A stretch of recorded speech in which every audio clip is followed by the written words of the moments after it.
Good morning students, कैसे हो आप लोग। तो आज हम लोग पढ़ने वाले हैं आपका लेसन नंबर 2 जिसका नाम है वर्ण विचार मीन्स अल्फाबेट्स, है ना, जिसे हम इंग्लिश में बोलते हैं अल्फाबेट्स और हिंदी में उसे बोलते हैं वर्ण विचार। तो इसमें हम लोगों को हमारे हिंदी में जितने भी वर्ण हैं उसके बारे में बताया जाता है कि हिंदी में टोटल कितने वर्ण हैं, कौन से वर्ण हैं, टोटल कितने स्वर हैं और टोटल कितने व्यंजन हैं, ये हमें बताया जाता है। तो टोटल हिंदी में वर्ण है 52, 52 वर्ण है टोटल, है ना। जैसे इंग्लिश में टोटल 26 अल्फाबेट्स होते हैं वैसे हिंदी में वर्ण होते हैं। तो जो सारे वर्ण होते हैं वो सबको एक समूह में मिलाकर क्रम से लिखा जाए तो उसे वर्णमाला कहते हैं।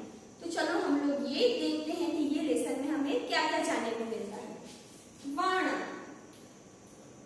तुम पिछली कक्षाओं में हिंदी की वर्णमाला सीखी, तुमने मतलब हमने आप लोगों ने लास्ट टाइम थर्ड और फोर्थ में दोनों में हिंदी की वर्णमालाएं अच्छे से सीख ही ली है। वर्णमाला में कुछ और चिन्ह भी हैं, इस कक्षा में हम हिंदी की पूरी वर्णमाला का अध्ययन करेंगे। तो हिंदी में और भी वर्ण हैं जिसके बारे में हम आज पढ़ेंगे। वर्णमाला को अंग्रेजी में अल्फाबेट्स कहते हैं। अंग्रेजी के अल्फाबेट में A to Z तक 26 वर्ण हैं। तो वर्णमाला को इंग्लिश में क्या कहा जाता है, अल्फाबेट्स। और हिंदी में टोटल कितने वर्ण होते हैं, 52 और इंग्लिश में टोटल होते हैं 26 वर्ण। अ से श तक 52 वर्ण है हिंदी की वर्णमाला। तो हिंदी के ये स्वर हैं और ये व्यंजन है। तो सबसे पहले हम पढ़ेंगे स्वर।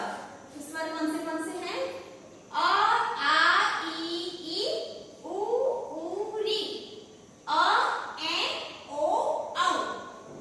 तो ये कितने हुए, ये सारे 11 स्वर हैं और ये अंग और अह ये दोनों अयोगवा हैं जो ना तो पहले स्वर में थे और ना ही व्यंजन में थे, इसलिए इन्हें कहा जाता है अयोगवा। फिर ये है व्यंजन। तो व्यंजन कौन से हैं, क ख घ घ अना, च छ झ झ ञ, ट ठ ड ढ अण ड ढ, त थ द ध न, प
से दोनों से ही निकलेगी।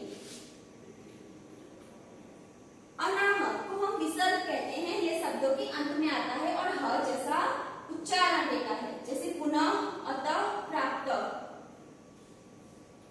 तो ये अह को हम विसर्ग कहते हैं, ये स्वर के अंत में आता है और इसकी ध्वनि कैसी होती है?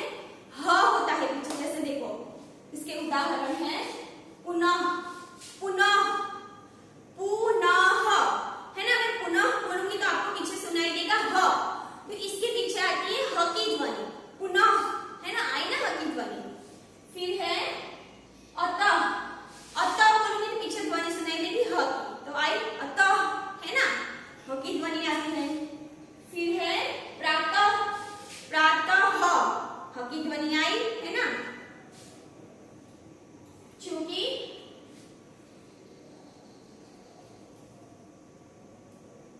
अनुनासिक और विसर्ग स्वरों की मात्रा के साथ ही दिखते हैं, वर्णमाला के स्वरों के बाद इन्हें दिखाया जाता है। तो ये अनुनासिक और विसर्ग दोनों ही कहाँ लिखे जाते हैं? स्वरों के अंत में हमें लिखे जाते हैं।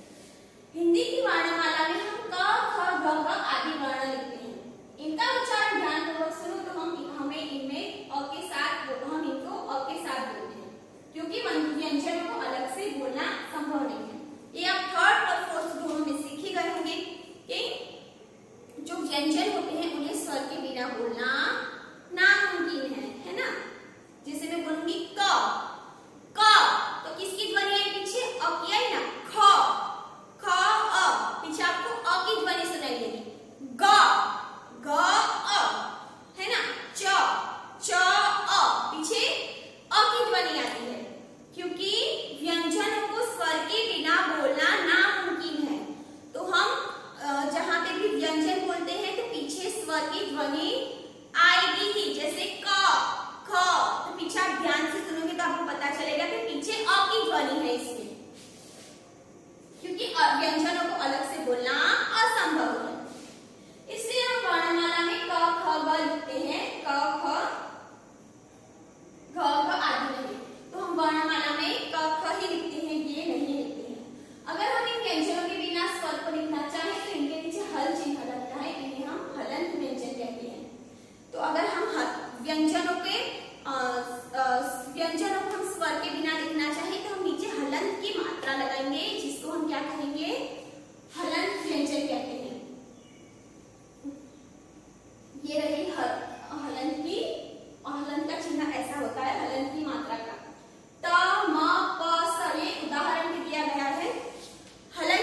बना उससे तत्। फिर है क जमा क, इससे क्या बना कक। आगे का क आधा ही है तो उसका उच्चारण कैसे करेंगे कक कक ऐसा।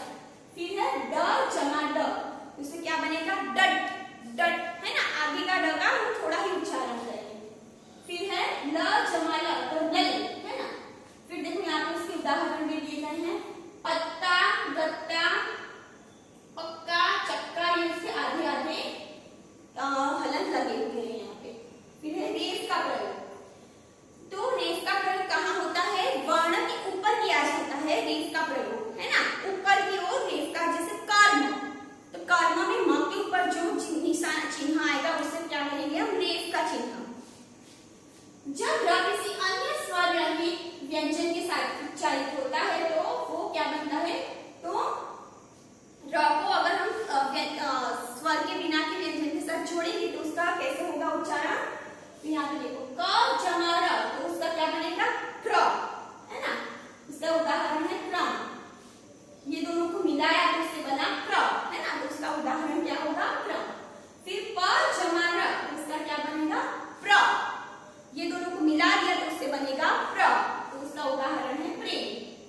फिर है जब र स्वर के बिना किसी व्यंजन से पहले हो तो र व्यंजन के ऊपर लिखा जाता है। तो जब र स्वर के बिना किसी व्यंजन से पहले हो, तो मतलब र स्वर के बिना हो और व्यंजन से पहले हो, तो ये इससे पहले आया तो र को व्यंजन के ऊपर लिखा जाता है ना। तो र को कहाँ लिखा जाएगा ऊपर, इसे क्या कहा जाएगा रेफ कहा जाएगा, क्योंकि ये जो मतलब जो शब्द होता है उसके आखिर में आती है इसकी मात्रा, लेकिन उसको बोला जाता है शब्द के बीच में। जैसे कर्म, तो हम कर्म बोलेंगे तो कर्म, तो बीच में आया र और पर इसकी मात्रा लगेगी म पे, तो ये हुआ रे, है ना। फिर है व जमा र जमा ग, तो वर्ग, इसकी र कहाँ आया, इसमें बीच में आया, पर ये इसकी मात्रा लगेगी घ पे, वर्ग, तो ये हुआ रे।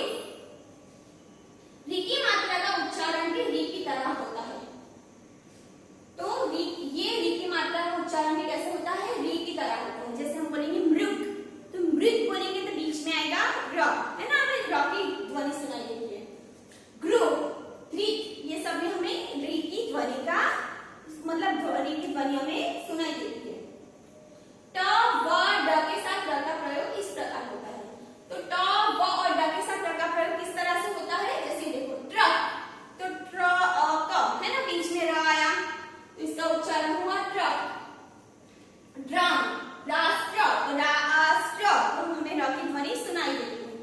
राष्ट्रीय, फिर ड्रम, ड्रम, तो हम र के बीच में र की ध्वनि आएगी ही, हम ड्रम बोलेंगे तो भी।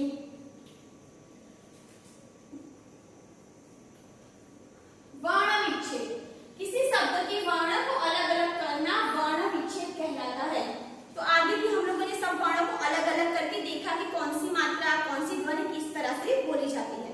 तो ये भी देखो, यहाँ पे हमें दिखाया गया है कि किसी भी शब्द को अलग अलग उसकी ध्वनि से मतलब उसे किस तरह से अलग अलग उसका वर्ण विच्छेद किया जाता है। तो पहला है भारतीय, तो भारतीय का वर्ण विच्छेद क्या होगा, भ जमा आ जमा र जमा अ जमा त जमा इ जमा य जमा अ, इससे क्या बना भारतीय। फिर है विद्यार्थी, तो व जमा इ जमा द जमा य जमा आ जमा र जमा थ जमा इ, तो ये सबसे बना विद्यार्थी। फिर है सच्चाई, तो सच्चाई में कौन से वर्ण आएंगे, स जमा अ जमा च जमा च जमा आ जमा इ, तो सच्चाई इस तरह से बना, है ना। तो ये इसका हमने क्या किया, वर्ण विच्छेद किया। वर्ण और चिन्ह, कई शब्दों में तुम ड और ढ का प्रयोग देख सकते हो, है ना। हमें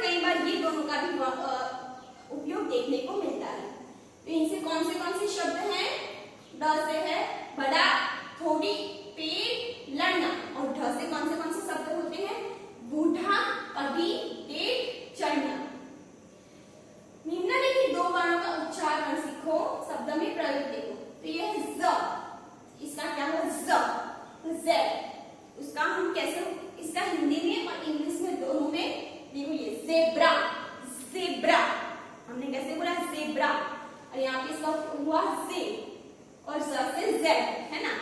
फिर मोजा, ज, हम क्या पढ़ेंगे इसे, ज। रोज, जू। फिर ये फ तो एफ, इसका फोटो। फरीदा, सफाई और साफ। अब देखो इसको फ, ये फ और ये फ सेम बोला जाता है। फिर नेक्स्ट है हिंदी में अंग्रेजी के कई शब्दों को लिखने के लिए औ मात्रा का प्रयोग भी देख सकते हैं। इसका उच्चारण अध्यापक से सीखें। ये जैसे है हिंदी में इंग्लिश में भी वैसे ही उसका उच्चारण होता है ना। और इंग्लिश में इसको जैसे बोला जाता है हिंदी में इसे वैसे ही लिखा जाता है। तो क्या है देखो, कॉलेज, ये देखो सेम हुआ इसका उच्चारण कॉलेज, हम भी कॉलेज ही बोलते हैं और इसे इंग्लिश में भी कॉलेज ही बोला जाता है।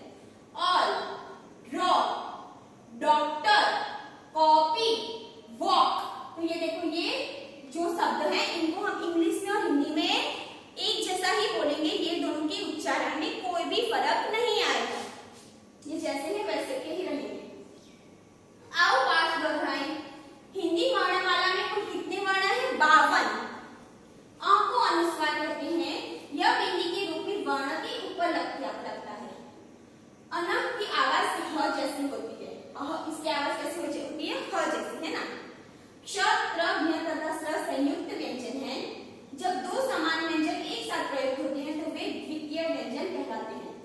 तो मैंने जैसे कि बताया दो व्यंजन एक साथ आते हैं तो वो द्वितीय व्यंजन कहलाते हैं। किसी शब्द के वर्ण को अलग अलग करना वर्ण विच्छेद कहलाता है। जैसे हमने ऊपर देखा, किसी एक शब्द को हम अलग अलग उसके वर्ण लिखेंगे तो उसे क्या कहेंगे हम, वर्ण विच्छेद, है ना। आई होप आप सबको ये लेसन अच्छे से समझ आ गया होगा।